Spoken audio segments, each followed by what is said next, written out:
साधु और वेश्या की कहानी। एक कस्बे में एक महात्मा रहते थे। उसी कस्बे में एक वेश्या रहती थी।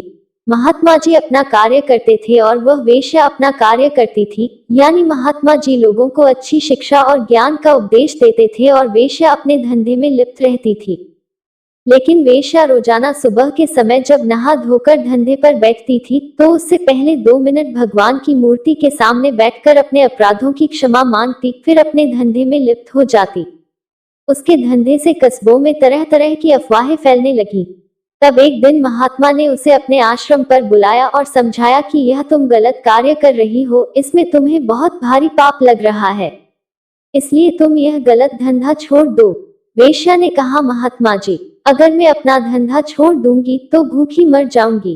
तब महात्मा ने समझाया, भगवान पर भरोसा रखो, वही तुम्हें आहार देगा। वेश्या ने उनकी बात मानकर धंधा छोड़ दिया। कुछ दिन तो उसने अपनी जमा पूंजी से काम चलाया, लेकिन जब वह जमा पूंजी खत्म हो गई तो वह महात्मा के पास जाकर बोली, मेरा सारा धन खत्म हो गया, अब मैं क्या खाऊं। तब महात्मा ने कहा, भगवान पर भरोसा रखो, वह तुम्हें आहार जरूर देगा। वेश्या चुपचाप लौट आई। एक दिन वह भूखी सो गई। फिर दूसरा दिन बिता, तीसरा दिन बिता।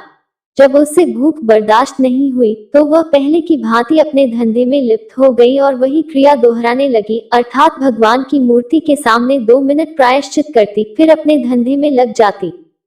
संयोग ऐसा हुआ कि कुछ दिन बाद महात्मा का देहांत हो गया और उसी दिन वेश्या भी मर गई। दोनों की आत्मा उनके शरीर से निकलकर यमराज के दरबार में गई। धर्मराज ने वेश्या और महात्मा जी दोनों के पाप और पुण्य का लेखा जोखा किया। उसके बाद वेश्या को स्वर्ग और महात्मा जी को नरक में डालने का आदेश दिया। महात्मा जी ने यमराज से कहा, हे धर्मराज, आपके दरबार में अन्याय हो रहा है। मैंने जीवन भर लोगों को अच्छे मार्ग पर चलने का उपदेश दिया, फिर भी आप मुझे नरक में डाल रहे हैं, जबकि वेश्या ने जीवन भर पाप कर्म किया उसे स्वर्ग दे रहे हैं। यह आपका कैसा न्याय है।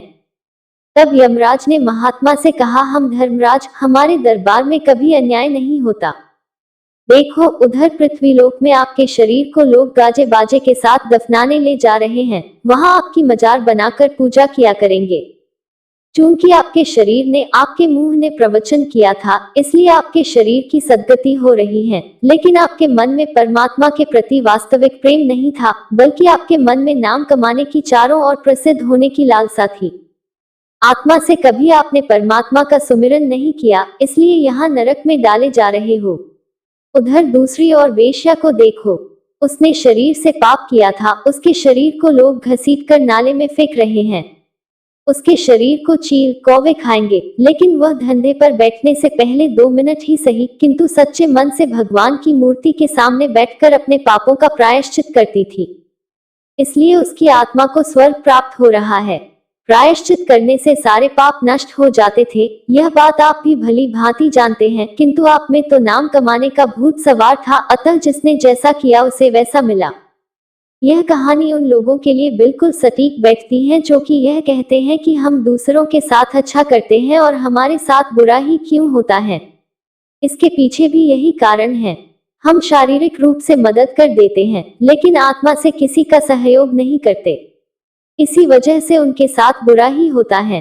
कुदरत का तो नियम ही ऐसा है, जैसी करनी वैसी भरनी। तो दोस्तों, कैसी लगी आपको हमारी आज की कहानी? कहानी अच्छी लगी तो वीडियो को लाइक कर दीजिए और ज्यादा से ज्यादा लोगों में शेयर करें। अगर आप हमारे चैनल पर पहली बार आए हैं तो चैनल को सब्सक्राइब कर लीजिए, क्योंकि हम अपने चैनल पर ऐसी ही कहानियां लेकर आते रहते हैं। मिलते हैं फिर एक कहानी के साथ। धन्यवाद।